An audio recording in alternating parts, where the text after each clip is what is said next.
Hello, আমি doctor রেশমি। শুভ সকাল। আজকে আমরা টিকাকরণ নিয়ে ডিসকাস করব। বয়স্কদের টিকাকরণ। টিকা কি শুধু শিশুদের জন্য? এটা কিন্তু একদম নয়। বয়স বাড়ার সাথে সাথে আমাদের রোগ প্রতিরোধ ক্ষমতাও কমে যায়। Flu, pneumonia, tetanus, hepatitis B, শিংগলস এইসব রোগ বেড়ে যায়। আজ একটা ছোট টিকা আগামী দিনে বড় অসুখ, ভর্তি খরচা এবং জটিলতার থেকে বাঁচাতে পারে।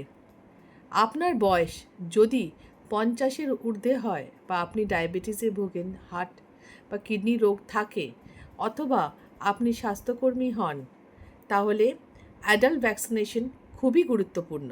সুস্থ রাখুন, পরিবারকেও সুস্থ রাখুন, সচেতন থাকুন এবং টিকা নিন।